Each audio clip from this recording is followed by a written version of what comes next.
Voilà, je pense qu'on peut maintenant répondre à vos questions, parce que ce n'est qu'une courte synthèse de tout ce qui s'est passé au cours de l'année et d'une actualité très, très dense qui nous entoure.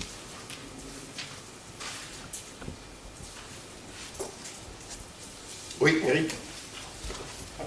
Oui, on sait qu'il y a un puissant bloc industriel très compétitif qui s'est constitué dans le nord-ouest de l'Europe, avec des investissements, des rapprochements entre coopératives et privées, entre l'Allemagne, le Danemark et les Pays-Bas. Donc ce puissant bloc occupe beaucoup de terrain dans l'Union européenne. Et or, que peut faire la coopération agricole française face à cela? Est-ce qu'elle a une stratégie autonome possible avec des rapprochements avec d'autres coopératives ou d'autres unités industrielles européennes, ou est-ce qu'avec ses petits bras, elle doit avoir une stratégie solitaire? Eh bien, c'est une excellente question. Je disais que nos parts de marché s'érodent un peu en Europe. Nous progressons sur pays tiers, mais ce n'est pas le cas sur le plan européen. Et nous ne recensons pas dans le paysage coopératif français d'alliance franco-européenne, franco-allemande, comme on peut, vous venez de le rappeler, comme on peut le constater dans les pays du nord de l'Europe notamment. Donc je crois que c'est une de nos faiblesses. On s'est intéressé à l'international, mais pas suffisamment à ce marché européen et aux alliances que nous pourrions construire avec des coopératives d'autres pays. Cela étant, il y a quelques signes qui nous rassurent. D'abord parce que, vous l'entendrez sans doute au cours de ce congrès de la coopération agricole, InVivo avance beaucoup avec certaines coopératives allemandes et anglaises. Et je ne sais pas si elle peut révéler encore à ce jour des alliances confirmées, mais les réflexions vont bon train dans plusieurs métiers. Et puis d'autres coopératives sont aussi dans le secteur laitier, dans d'autres secteurs, en approche et en discussion avec d'autres coopératives européennes. Mais en tout cas, c'est ce qu'il faut privilégier. Nous, j'en appellerai d'ailleurs à l'occasion du congrès à ces alliances entre coopératives européennes. Nous rentrons du Québec et au sommet international, on a eu des discussions avec des coopératives américaines extrêmement intenses, coopératives américaines qui sont en train de monter en puissance d'ailleurs. C'est vraiment intéressant de voir cette progression dans un pays agricole où il nous semblait que derrière les Cargill, ADM et Monsanto, toute l'agriculture était rassemblée. Ben non, non. Et peut-être d'ailleurs cette importante présence des multinationales a amené les agriculteurs américains à reconsolider leurs coopératives. Mais on sait discuter avec les coopératives américaines. On a aussi envisagé des accords avec la COP fédérée et d'autres dans certaines activités. Et puis à notre porte, là, avec nos amis allemands, etc., on a un peu oublié de discuter. Donc je suis très heureux de savoir que quelques groupes, parmi le top 20, ont ces préoccupations en tête et qu'on aura peut-être le plaisir de constater dans les mois ou les années qui viennent des alliances européennes de coopératives. Ça me semble vraiment une nécessité. Et puis vous voyez bien quand même que dans le top 20 des coopératives européennes, nous comptons 7 acteurs français, ça progresse, mais enfin, voilà, il reste des ensembles devant nous qui ont une taille bien supérieure et qui, eux, en l'occurrence, ont réalisé ce type d'alliance. Donc voilà un défi qu'il nous faut relever. Hervé ? Oui. 2 questions. Dans le recueil de vos statistiques concernant le périmètre coopératif, n'avez-vous pas du tout de critères, de ratios permettant de connaître davantage les résultats des coopératives? En moyenne, les marges des coopératives, ça manque toujours, le chiffre d'affaires ne signifie rien du tout si on est en perte. Donc est-ce qu'il y a quelque chose qui permette d'indiquer que les coopératives, globalement, sont plutôt en meilleure ou moins bonne santé financière. Deuxième question, plutôt une précision. Quand vous dites que vous créez des emplois, est-ce que ça veut dire que vous les créez à périmètre égal ou est-ce que ça veut dire simplement que votre périmètre augmentant, votre emploi augmente? Alors, à la première question, on a des données, bien sûr, dans Côte de France et des instruments qui nous permettent de les posséder, mais pas autant que nous le souhaiterions. C'est une petite faiblesse que nous avons dans nos statistiques coopératives. Cela étant, nous travaillons étroitement avec un certain nombre d'acteurs qui, eux, sont bien placés pour avoir des données fiables. Le Crédit Agricole, bien sûr, qui a un observatoire sur l'agroalimentaire qui est beaucoup plus musclé qu'il ne l'était il y a quelques années. Donc nous discutons étroitement avec lui, avec Unigrin, avec Sophie Protéol, enfin il y a un certain nombre d'acteurs avec lesquels nous pouvons croiser nos regards sur la santé, la performance coopérative. Bon, qu'est-ce qu'on peut dire? Je crois que je ne vous révélerai rien, parce que ceux que je viens de citer l'ont fait avant moi. Mais nous constatons quand même dans le paysage de la coopération que les grands groupes, tout comme les tout petits, tirent plutôt bien leur épingle du jeu en matière de performance et de rentabilité. Ça, je pense que ce soit Unigrin, le Crédit Agricole, ce sont au moins deux acteurs qui nous confirment ces données-là.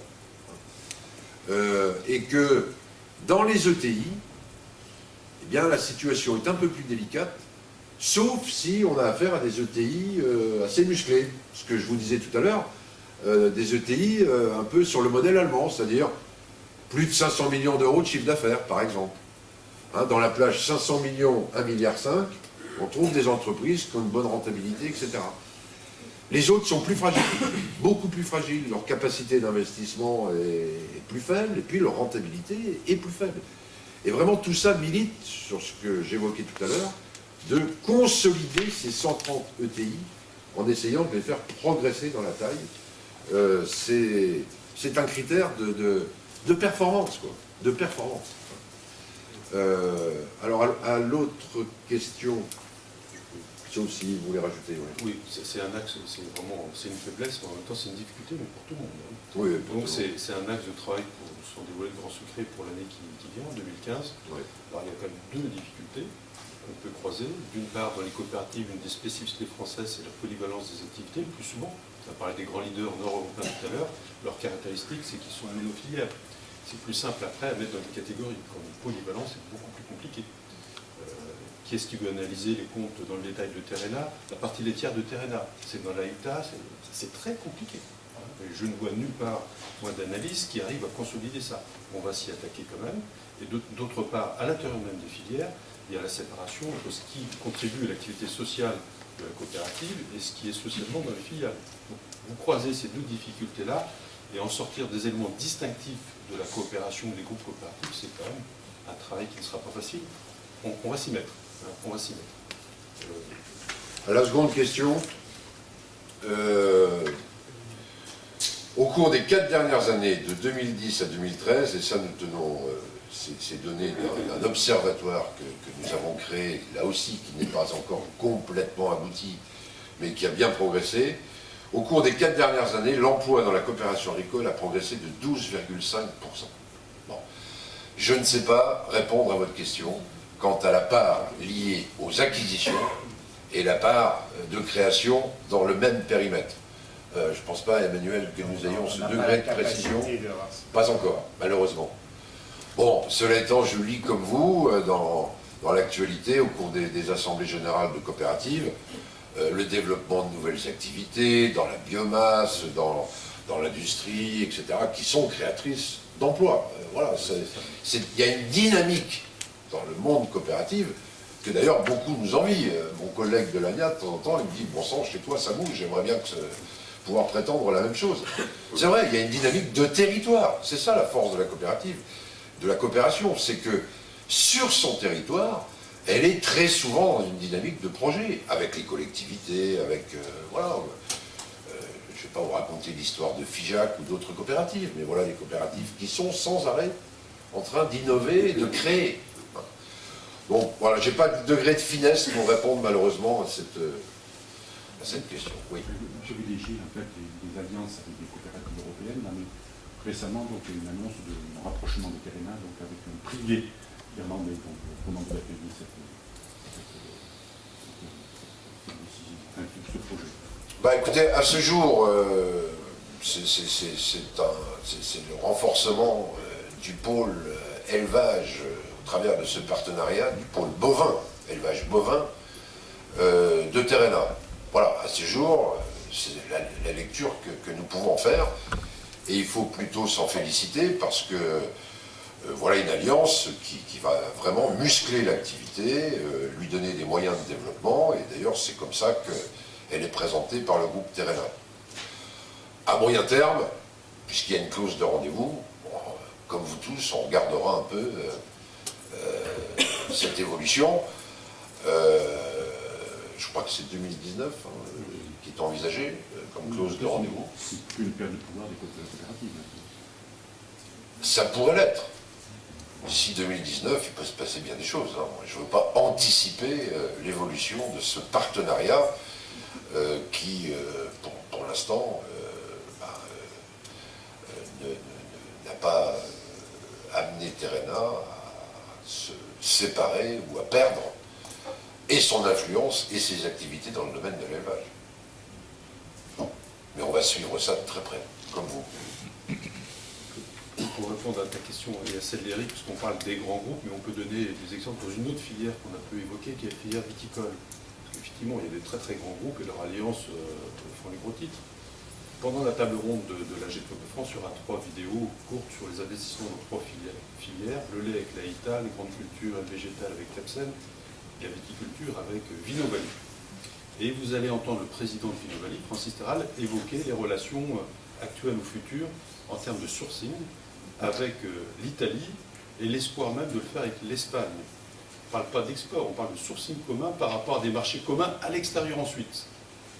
Voilà, il faut avoir ça en tête, ça bouge aussi dans ce sens-là. Il n'y a pas que des fusions ou des rapprochements, il y a aussi une vision du monde qui change quand même énormément par rapport à celle qu'on avait dans le passé. Sur des entreprises plus modestes, Vinovali, c'est entre 40 et 50 millions d'euros de chiffre d'affaires, mais qu'on parle de sourcing commun par rapport à des consommateurs qu'on a visés ensemble sur des pays méditerranéens, c'est quand même une sacrée évolution. Oui. En fait, c'était justement pour compléter c'était par rapport à l'aspect conjoncture, 0,7% en plus de chiffre d'affaires.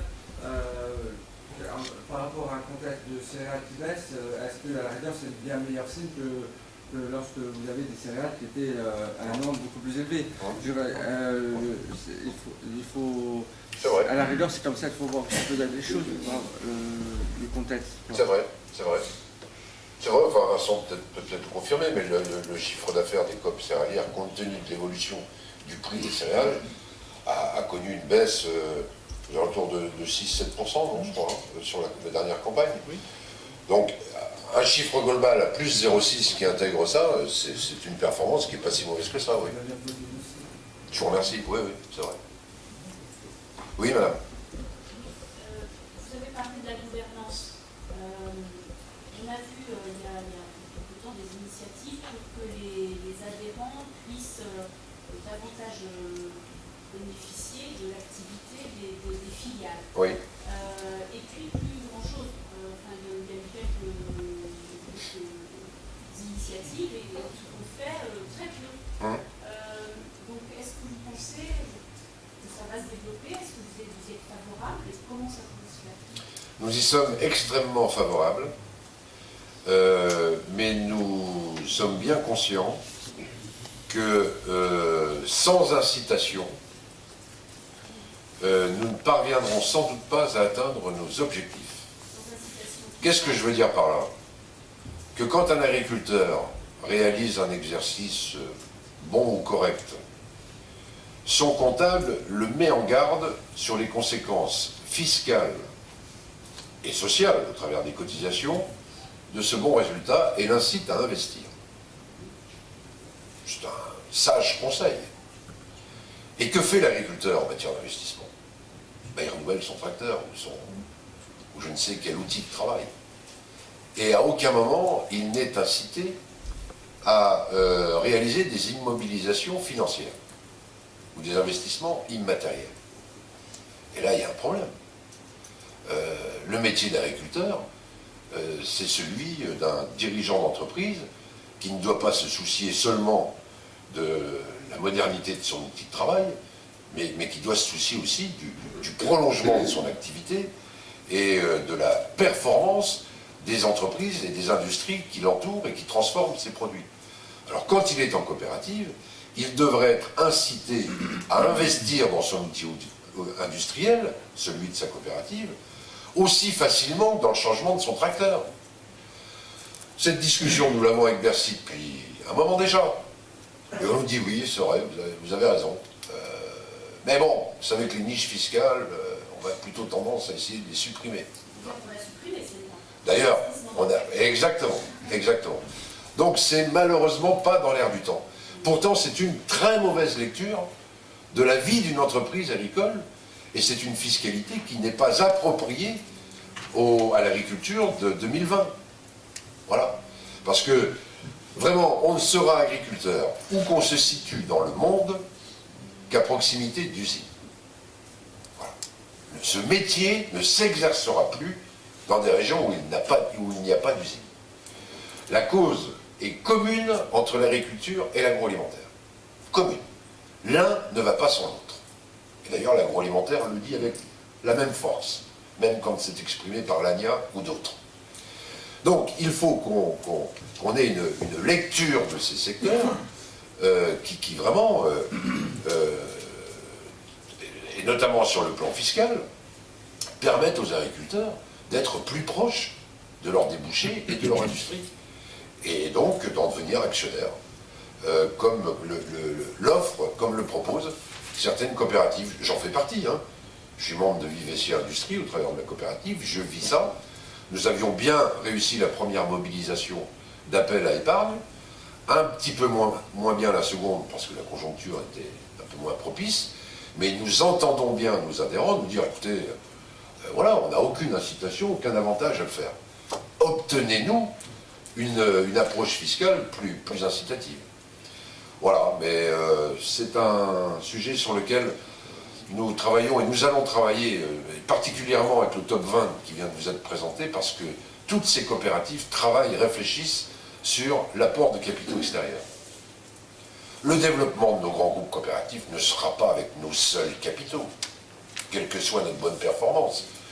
D'où les discussions que nous avons avec la BPI, le FSI précédemment, les BPI maintenant, enfin toute la réflexion qu'il y a sur la recherche de capitaux extérieurs, et parmi ceux-là, ceux des salariés et des agriculteurs, bon sang, qu'on devrait pouvoir mobiliser beaucoup plus facilement.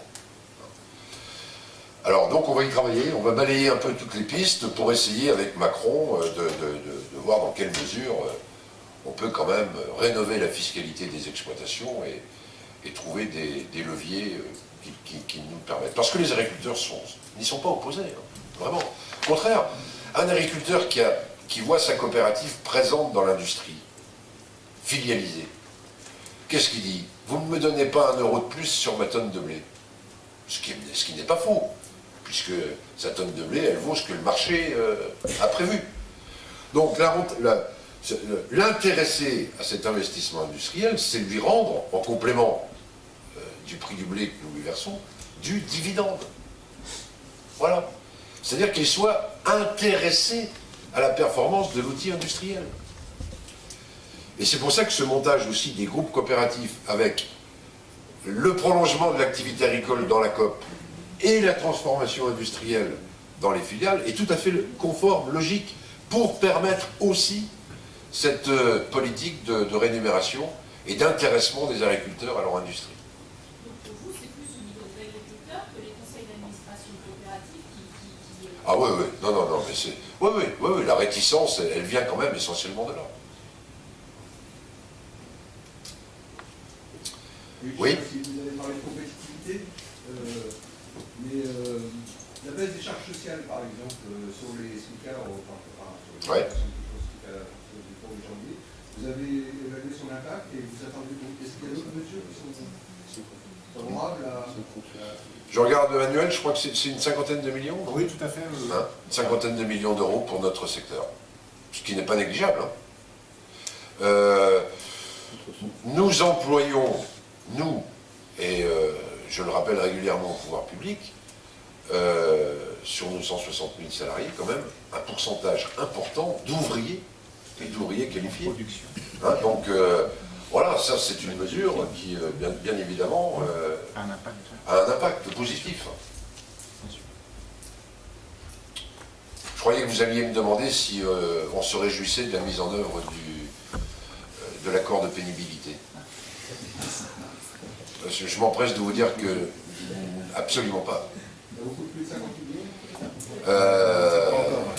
Ça, vous voyez, puisqu'on parle de compétitivité, voilà un élément de découragement des chefs d'entreprise, mais alors immense, immense.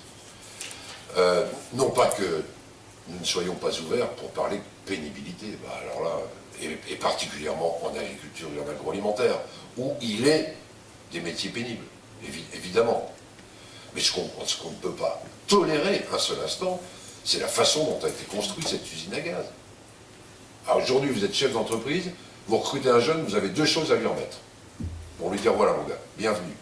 Un, le livret de la RTT, une usine à gaz sans pareil, et maintenant deux, le livret de la pénibilité. Où selon les heures, les endroits du travail qu'il effectuera, il devra cocher la case pour dire là j'étais en pénible, là je ne l'étais pas. Enfin, c'est absolument ahurissant. Ahurissant. Et pas seulement pour des agriculteurs. J'entends que Xavier Belin qui essaie de défendre leur cause, il a raison. Mais c'est tout autant vrai pour les 90% de petites entreprises sur nos 2750 qui vont être confrontées à des... Enfin, de toute façon, je pense que sa mise en œuvre en l'état actuel est impossible dans ces entreprises. Impossible. Nous l'avons dit à Repsamen déjà à plusieurs reprises, et moi je ne serais pas du tout surpris de voir que les coopératives, le 5 janvier, disent « nous emmerdez pas avec ça ». C'est inadmissible de voir ça. On parle d'un choc de simplification sur lequel on est mobilisé, on y travaille, et dans le même temps on sort des machins pareils.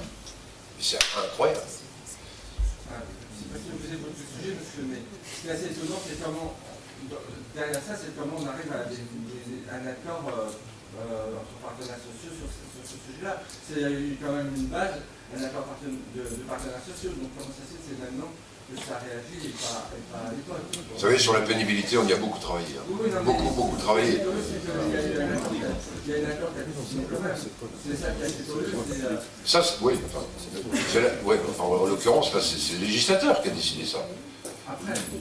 Après, nous, on n'a jamais été dans les accords pour arriver à des modalités de cette nature. Je dis pas les coopératives, je dis entre partenaires sociaux. Ouais. Non, mais c'est... Je ne dis pas ce que vous dites, je dis ça mon c'est assez beau, c'est le changement intellectuel qu'il y a eu pour ce sujet-là. Ouais. Oui. Sur le poids de la coopération dans l'agroalimentaire français, c'est à 30%, ça stagne. Je ne sais pas si vous l'avez évoqué. Comment vous interprétez ça, du coup? Il y avait eu pas mal d'années de progression, et puis là... Non, c'est 40%. Oui, qu'est-ce que j'ai dit? 40%. Un peu plus de 40%. Un peu plus de 40%. J'ai dit qu'il y avait une croissance un peu ralentie. Il n'y a pas de décroissance, mais c'est une croissance un peu ralentie. Mais enfin... En chiffre d'affaires, mais au niveau global de l'agroalimentaire français, c'est le poids de la coopération. Nos acquisitions cette année ont été un peu moins nombreuses et un peu moins importantes que sur le trend des 10 dernières années. Mais quand on regarde dans la durée, notre progression, elle est confirmée. Et alors, moi, je pense que nous traversons une période dans laquelle il y a un manque de confiance. Voilà, et qui n'épargne pas notre secteur, évidemment. Mais structurellement, nous avons tous les atouts pour voir nos positions progresser. Vraiment. Quand je vous disais la fragilité des moyennes entreprises, vous n'imaginez pas le nombre de négociants, pour prendre un exemple, le nombre de négociants qui, face au risque de la volatilité, jette l'éponge. Jette l'éponge. Ça veut dire quoi, jeter l'éponge? C'est bien souvent aller frapper à la coopérative d'à côté pour lui dire « je suis à vendre ». D'ailleurs, il y a quelques acquisitions dans le négoce, je peux vous en parler, qui ne sont pas négligeables. Et cette tendance va se poursuivre. Elle va se poursuivre. Eh bien, dans l'agroalimentaire, nous vivons le même phénomène. Et ça, le Crédit Agricole et beaucoup de banquiers le confirment. Il est une taille d'entreprise qui ne supportera pas d'être désarmé face aux risques grandissants et face à la nécessité d'innovation. C'est d'ailleurs ce qu'on constate aussi chez nous. Quand vous voyez Val-Nantais s'accrocher, s'arrimer à Terrena, c'est quoi? C'est une belle coopérative, le Val-Nantais, c'est une belle réussite. Mais ce sont des dirigeants qui se disent, mais attendez, moi je suis trop petit, quoi. Je suis trop petit. Je préfère être adossé à un grand groupe, bénéficier et de sa matière grise, et de ses équipes marketing, et etc., etc. Eh bien, je crois que dans l'agroalimentaire familial, nous aurons énormément d'opportunités de reprise et donc de possibilités de croissance. Vraiment. Vraiment. Et puis, ça vaut dans la filière vitivinicole, par exemple. Vous savez que c'est un sujet que nous avions évoqué, c'est un des 4 chantiers d'ACOA, cette alliance entre COP de France et INVIVO. Dans la viticulture, nous travaillons beaucoup avec les COP viticoles pour essayer de muscler notre stratégie à l'exportation. Bon, on voit aussi qu'il y a des négoces à grand groupe. Oui, alors il n'y a pas je ne connais pas en tout cas d'approche nationale sur cette question, mais c'est le président d'une coopérative que je suis qui vous parle là. Notre souci permanent lorsqu'on est élu d'une coopérative, c'est la performance. Et c'est justement de savoir si on est bon ou si on ne l'est pas, quoi. Alors bien sûr, il y a les agriculteurs qui sont là pour nous dire ça va pas, mais enfin, ils se manifestent plus pour râler que pour nous dire bravo, c'est bien. Donc on cherche des instruments de mesure de la performance. Parmi ceux-là, et moi je l'ai commandé dans ma coopérative, nous travaillons avec les centres de gestion sur l'analyse des marges brutes et des résultats de 2 échantillons d'agriculteurs. Les uns dans la coopérative, les autres pas. Voilà. Alors bien évidemment, tout ça se fait dans l'anonymat. L'exploitation des données est empêchée par les centres de gestion, c'est bien normal, mais ça nous donne quand même de réels indicateurs. Et face à cette volatilité grandissante des matières premières, il est sûr que les revenus entre agriculteurs sont beaucoup plus disparates lorsqu'ils ne sont pas dans une coopérative que lorsqu'ils y sont. Pourquoi? Parce que, et c'est heureux, dans les coopératives, nous pratiquons encore le mutualisme, et notamment cette notion de prix de campagne, de prix moyen, de prix à compte, selon les intitulés. Enfin, nous essayons de moyenniser, d'atténuer les effets de la volatilité, et donc en termes de revenus, ça donne des choses quand même plus stables, quoi. Voilà, mais vous avez raison de poser cette question. Je crois que la performance coopérative, elle est toujours très difficile à lire. Vous savez, aujourd'hui, je vous cite un exemple, comparer le prix du lait entre 2 opérateurs. Ça veut dire quoi? Il y a de tels écarts entre producteurs, dans une même entreprise, que déjà la comparaison n'a plus beaucoup de sens, quoi. Moi, je discute avec des producteurs de lait dans mon village, les critères qualitatifs ont pris une telle dimension que les écarts de rémunération sont réels. Si vous ajoutez à cela la pratique de certains avantages logistiques faits par des acteurs, etc., les comparaisons de prix sont devenues de plus en plus difficiles. Mais en tout cas, toute lecture macro cache énormément de disparités et exige la plus grande prudence.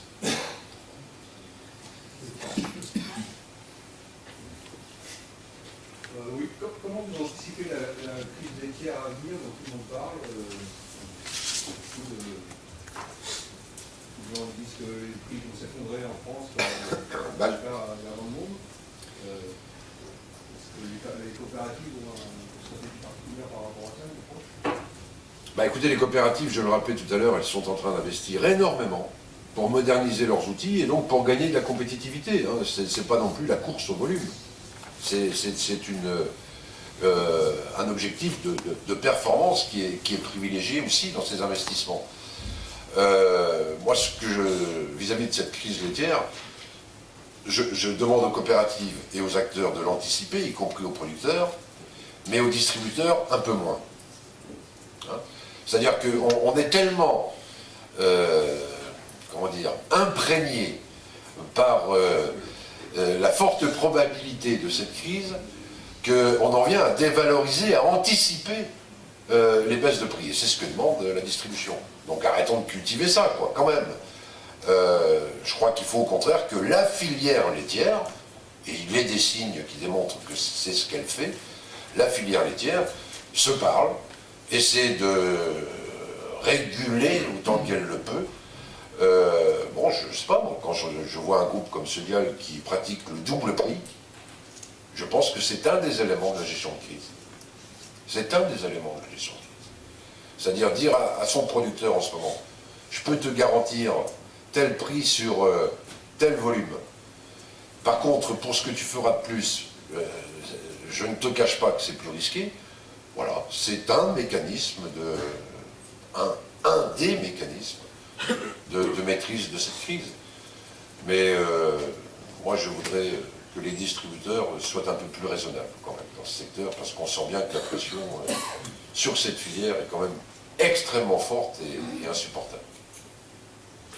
Mais les perspectives et les projets de développement de production laitière dans l'Ouest notamment, est-ce que c'est très raisonnable de voir à quel point on atteint parfois des 10% de hausse prévue? Est-ce qu'on ne va pas faire cracher un peu trop de lait? Vous savez qu'on est quand même sur un marché extrêmement porteur, sur le plan mondial. Extrêmement porteur. Ça vaut pour le lait, ça vaut pour les viandes blanches. Et pourquoi la France resterait comme elle l'a été trop longtemps, les bras ballants, à se dire ce marché, c'est pas pour moi. Alors effectivement, il y a des risques à prendre. Parce que la nouveauté dans cette filière, c'est la volatilité. Et je crois que hier, Fonterra actionnait une baisse des prix compte tenu de ce qui se passait sur les commodités. Donc on voit bien que les commodités laitières vont être un élément déterminant dans la fixation du prix du lait. Moi je suis persuadé que la France laitière ne doit pas vivre à l'écart de ce grand marché porteur de croissance et qu'elle doit y prendre sa part. Il y a des risques, effectivement, mais elle doit prendre sa part. Et je me réjouis que les coopératives se soient alors vraiment bousculées depuis 5 ans. Combien de fois ai-je été interpellé au cours des dernières années sur l'immobilisme de la coopération laitière, face à la croissance admirative de groupes comme Lactalis ou d'autres. Eh bien, depuis quelques années, force est de constater que les Laïta, Agrial, Sodial Entremont, etc., Eurial, tous ces groupes ont bougé à une vitesse incroyable, investissent, prennent beaucoup de risques, effectivement, mais je crois qu'ils sont dans leur rôle et que la compétitivité de l'économie laitière française est réelle. Alors bien sûr, elle n'est pas sans conséquences au niveau de la production. Il y aura des évolutions, pour ne pas dire des révolutions, dans le maillon de la production laitière, ça c'est sûr. Il y aura plus de troupeaux de 1000 vaches demain. On parle de volume, mais il faut regarder toujours volume et segmentation. C'est-à-dire que dans les grands groupes de l'Ouest, quand on additionne les tonnages sur le séchage du lait, on ne parle plus de poudre de lait qu'on mettait historiquement à l'intervention. Quand on prend le cas d'Aïta, qu'on va présenter à projet, on parle de cracking de lait, on parle de protéines de lait, on parle de segmentation des marchés et de recherche de contact avec de grands groupes agroalimentaires dans la chocolaterie ou autre. Voilà pourquoi on fait des poudres de lait ségrégées. On recherche des poudres de lait premium aussi. Donc il y a les volumes, ça tire au niveau international, il y a une segmentation qui est très différente aujourd'hui. Et en théorie, cette segmentation protège au moins pour partie de la volatilité.